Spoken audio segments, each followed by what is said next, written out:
और कैसा चाहता है। मुझे एक वाक़े से मैं बहुत इंस्पायर हुआ और मेरी बड़ी अजीब कैफियत हुई। मैं आपको बताऊं, कभी कभी इंसान बहुत ज्यादा गुनाहों में डूब जाता है, मुसीबतों में घिर जाता है, तो फिर मुसीबतों की वजह से मैं तो नमाज पढ़ता था, मैं ये करता हूं, मैं इतने वजीफे किया, मेरा कोई काम नहीं बनता, फिर आड़े रास्ते और टेढ़े रास्ते पे चढ़ पड़ता है। फिर बहुत दिनों के बाद होश के नाखून लेता है और शायद के कभी पलट आता है या फिर तबाह बर्बाद हो जाता है। लेकिन एक वाकया सुने आप। एक बच्चा था, कम ज्यादा से ज्यादा उसकी उम्र 9 से 12 के दरमियान की होगी। बहुत सताता था माँ को। उसकी माँ थी, बहुत सताता था माँ को, बहुत सताता था। माँ गुस्से में आकर उसे मारती है और एक मर्तबा इतना सता दिया उसने कि माँ तंग आकर उस बच्चे से कहती है, अब तू मेरा घर छोड़ करके निकल जा, अब तुझे मैं नहीं रख सकती, तूने मेरी जिंदगी तंग कर दी है, तेरी वजह से दूसरे बच्चों पर इफेक्ट होता है। माँ ने घर से निकाल दिया उसे। बच्चा भी चूंकि उम्र के उस मरहले में पहुंच चुका था कि जिसमें वो चल फिर सके, भाग दौड़ कर सके, तो उसने देखा था बहुत सारे बच्चे मजदूरी करते हैं, तो उसने सोचा अब माँ ने निकाल ही दिया है और रोज किटकिट करती है, तो चलो मैं कहीं मजदूरी करके अपनी जिंदगी गुजार लूंगा। माँ ने निकाल दिया, वो भी चला गया। गया 2-3 दुकानों पर, मेरी माँ ने मुझे निकाल दिया है, मुझे नौकरी पे रखो, मुझे अपने घर के काम में रखो, किसी भी चीज में रखो। किसी ने कबूल करने के लिए आमादगी का इजहार नहीं किया, कोई तैयार नहीं।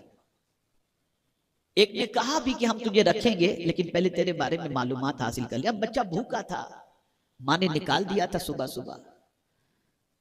बस वो सबके यहां गया, सबकी निगाहों से झिड़कियां, जबान से झिड़कियां वो बर्दाश्त करता रहा, करता रहा, करता रहा, करता रहा, यहां तक कि शाम हो गई। अब एक चीज उसके जहन में आई, गौर से सुनिएगा। एक चीज उसके जहन में आई, चलो थोड़ी सी मेहनत करूंगा, कहीं नौकरी भी मिल जाएगी, कहीं पनाहगाह भी मिल जाएगी, लेकिन मेरी माँ जैसा प्यार कहां मिलेगा। बस वो ये जहन में बात आनी थी कि पलट करके वो अपने घर आ गया। माँ थी ना, फिक्र थी, मेरा बच्चा घर छोड़ के चला गया है, मेरे गुस्से की बुनियाद पर चला गया। मुसल्ला बिछाकर दुआ भी कर रही थी और काफी देर के बाद बच्चे की तलाश के ख्याल में उसने घर का दरवाजा खोला तो देखा बेटा दहलीज पर बैठा हुआ सो गया है, बैठे बैठे सो गया है, रो रहा था, सो गया था, रोते रोते दहलीज पर। माँ ने देखा तो पहले तो गुस्सा भी आया, उसे झिंझोड़ कर उठा, फिर तो आ गया। तो कहा हाँ, कहा देख हो गया ना, किसी ने तुझे रखा नहीं ना। अब जवाब सुनिए। बच्चा कहता है माँ रख तो कोई भी लेता, लेकिन तूने जो प्यार दिया है ये प्यार मुझे कहां मिलता।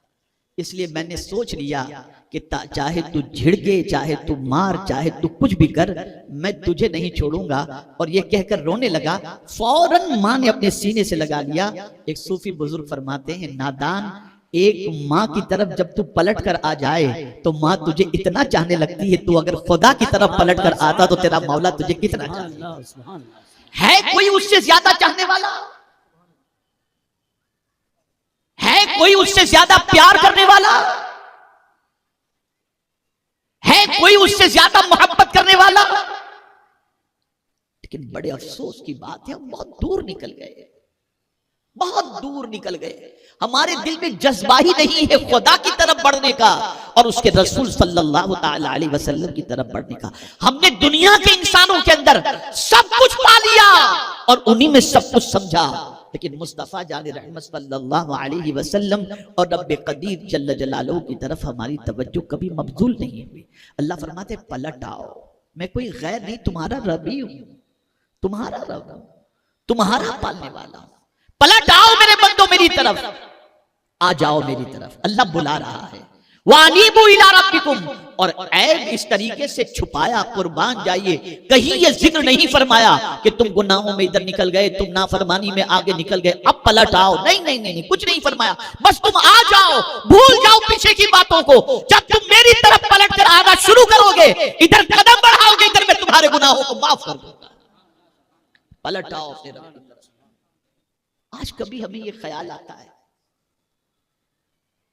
हमारी तो कोई चीज या कोई मर जाए हमारे रिश्तेदारों में तो हम इन्ना लिल्लाहि व इन्ना इलैहि राजिऊन पढ़कर ये कह देते हैं कि हम अल्लाह के लिए और लौटकर उसी की तरफ जाना है।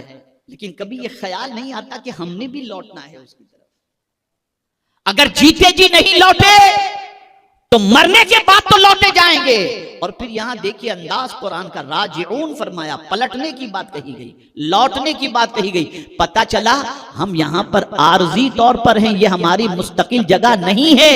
हम जहां आए हैं पलटकर उसी तरफ जाना है, अल्लाह की तरफ से आए और अल्लाह की तरफ पलटना है। बड़ा नफीस नुक्ता मैं आपको समझा दूं, अगर पूरी तकरीर जहन में रहे तो ठीक है, वरना अगर ये नफीस नुक्ता आपने जहन के अंदर महफूज कर लिया तो मैं उम्मीद करता हूं कि इंशाअल्लाह अज़ीम आपकी सोच में काफी तब्दीली पैदा होगी। अल्लाह क्या चाहता है? वो ये चाहता है कि मेरे बंदे, जैसा बेगुनाह मैंने तुझे दुनिया में भेजा था, मैं चाहता हूं तू पलट कर भी जब मेरे पास आ तो तेरे दामन में कोई गुनाह का धब्बा ना हो। बस ये वो चाहता है, वो सिर्फ ये चाहता है जब तू पलट कर आ तो तेरे दामन पर गुनाहों का धब्बा ना हो। मेरे प्यारे आका सल्लल्लाहु अलैहि वसल्लम के प्यारे दीवानों, अब वो लोग जो अल्लाह की फरमाबरदारी में पूरी जिंदगी गुजारते हैं और नेकियों में जिंदगी गुजारते हैं, तो जिस तरीके से आयत में मैंने आपको सुनाया कि व अनीबू इला रब्बिकुम फरमाया गया, अपने रब की तरफ लौटो। अब जब कोई बंदा जिंदगी ही में अल्लाह की तरफ लौट जाता है, उसकी बंदगी की तरफ पलट आता है, उसकी इबादत की तरफ पलट आता है और पूरी जिंदगी उसके दिमाग में एक ही तसव्वुर रहता है, मुझे रब ने पैदा किया, मुझे उसकी बंदगी करनी है और उसकी इताअत करनी है। अब जब पूरी जिंदगी वो इस तरह से गुजारता है तो मरते वक्त अल्लाह मुज़दए जाफज़ा सुनाता है, या अय्यतुहा नफ्सुल मुतमइन्ना इरजिई इला रब्बिक। यहां भी फरमाया तेरे रब की तरफ लौटा, इसलिए कि जिंदगी पूरी तूने मेरी रजा में गुजार दी, अब कहीं और तू नहीं जा रहा, मैं तुझे बुला रहा हूं, आ जा तू अपने रब की तरफ। जो दुनिया में पलट कर अल्लाह की तरफ गए उन्हें अल्लाह बुलाता भी है आखिरत के अंदर, तो अपनी तरफ कहकर बुलाता है कि मैं कोई और नहीं, तेरा रब ही हूं, पलट कर आ जा अपने रब की तरफ। और फिर मुज़दए जाफज़ा अता कर देता है, फदखुली फी इबादी वदखुली जन्नती, मेरे बंदों में दाखिल हो जा और मेरी जन्नत में दाखिल हो जा।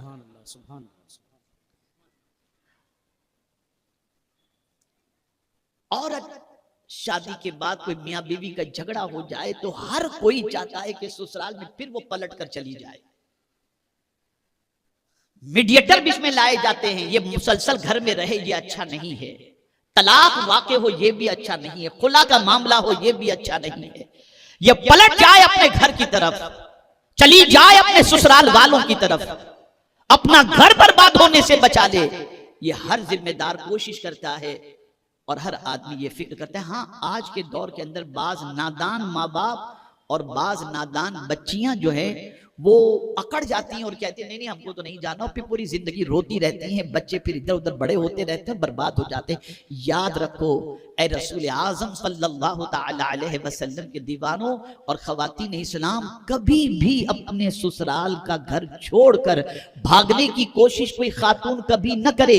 टेम्पररी तुम्हें कोई अपनी राहत का सामान तो अता कर देगा, लेकिन तुम्हारा मुस्तकबिल तबाह बर्बाद हो जाएगा। कोशिश करो कि जिंदगी निभती रहे और तुम्हारी जिंदगी तुम्हारे ससुराल के अंदर खैर व आफियत से शौहर के साथ गुजरती रहे।